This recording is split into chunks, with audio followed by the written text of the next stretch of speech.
మిర్యాలగూడ హనుమాన్పేట 22వ ward municipal councillor అభ్యర్థిగా Congress party తరపున పగిడిమర్రి గోవర్ధనాచారి ఘనంగా నామినేషన్ వేశారు. ఈ సందర్భంగా ఆయన కాలనీ ప్రజలను ఉద్దేశించి మాట్లాడుతూ గత 25 ఏళ్లుగా తాను ప్రజలతో ఉన్న అనుబంధాన్ని గుర్తు చేసుకున్నారు. కులాలు మతాలకు అతీతంగా హనుమాన్పేట ప్రజలందరూ నా కుటుంబమే అని ఆయన ప్రకటించారు. 24 గంటలు అందుబాటులో ఉంటూ ఫోన్ చేయగానే ఇంటికి వచ్చి వైద్యం అందించిన విషయాన్ని గుర్తు చేశారు.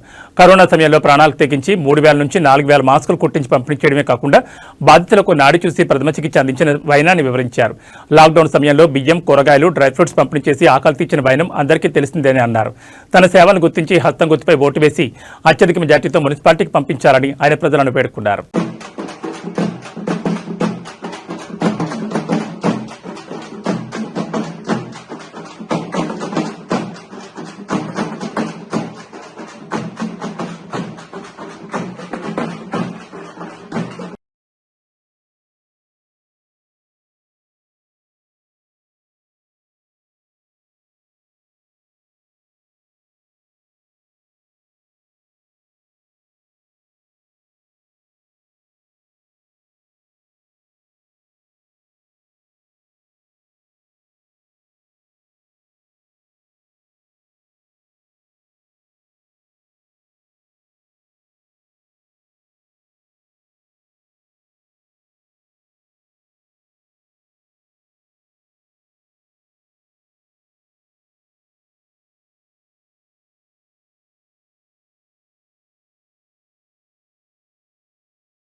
ఈరోజు హనుమాన్పేట 22వ వార్డు నుంచి కాంగ్రెస్ పార్టీ అభ్యర్థిగా నామినేషన్ వేయడానికి మొదటి అడుగు వేయడం జరుగుతుంది. ఈ అడుగు ఖచ్చితంగా గెలుపు దిశగా పయనం చేస్తుందని చెప్పి మనస్ఫూర్తిగా కోరుకుంటున్నా. ఎందుకంటే ఇక్కడ ఉన్నటువంటి కాలనీ ప్రజలందరూ కూడా ప్రతి ఒక్కరూ పేరు పేరున నన్ను ఆశీర్వదించి పంపిస్తున్నటువంటి పరిస్థితుల్లో ఈ ఆశీర్వాదం ఎల్లవేళలా నాకు ఉంటుందని ఇప్పటిదాకా ఎలా అయితే మీ మధ్యన నేను నిలబడి ఉన్నానో, మీ మధ్యన నేను నడిచానో, అదేవిధంగా ఎన్నికలు అయిపోయి నా గెలుపు మీరు ఇచ్చిన తర్వాత కూడా మళ్ళీ మీకు సేవ చేసే భాగ్యం మీరు కల్పిస్తారని కూడా నమ్మకంగా నేనున్నా. మీరు కల్పించి నాతో సేవలు తీసుకోవాల్సిన అవసరం ఉంది. నేను గెలిచేది నా కోసం కాదు, నేను లబ్ధి పొందడానికి కాదు, నేను సంపాదించుకోవడానికి కాదు, ప్రజల శ్రేయస్సు కోరి ప్రజల మన్ననలతోటి ప్రజలకు అన్ని విధాలుగా సహాయ సహకారాలు అందజేసేలా ఇచ్చారో అదేవిధంగా కూడా ఇప్పటి నుండి కూడా మీరు అదేవిధంగా నాకు అందించాలని, మీ మధ్యలో మీ సొంత పిల్లోళ్ళలాగా నేను ఉంటానని, సొంత మనిషిలాగా నేను ఉండి నడుస్తానని మనస్ఫూర్తిగా మీ అందరికీ మాట ఇస్తూ ఈ మాట నిలబెట్టుకుంటానని నా మనస్ఫూర్తిగా మిమ్మల్ని ఖచ్చితంగా కోరుకుంటున్నా. మీరు శిరస్సు వంచి మీకు నమస్కరిస్తున్నా. ఇంతకుముందు చిన్న మెజార్టీతో నేను ఓడిపోవడం జరిగింది. అయినా కూడా నేను ఎక్కడ వెనుకడుగు వేయకుండా మీకోసం అహర్నిశలు పాటుపడ్డా. ఏ ఇబ్బంది వచ్చినా నేను తక్షణమే మీ ముందు నడిచినా మీకున్నటువంటి ఇబ్బందుల్ని తొలగించుకుంటూ నా ప్రయాణం ఇప్పటి వరకు 6.5 సంవత్సరాల నుంచి నడిపిస్తూనే ఉన్నా. అదేవిధంగా మున్ముందు కూడా ఇలాంటి అవకాశాన్ని నాకు కల్పించి ప్రభుత్వపరంగా నేను ప్రభుత్వాల ద్వారా వచ్చే విధంగా నేను నడవాలంటే నన్ను కౌన్సిలర్గా మీరు ఎన్నిక చేసి పంపించాల్సిన బాధ్యత మీ మీదనే ఉంది.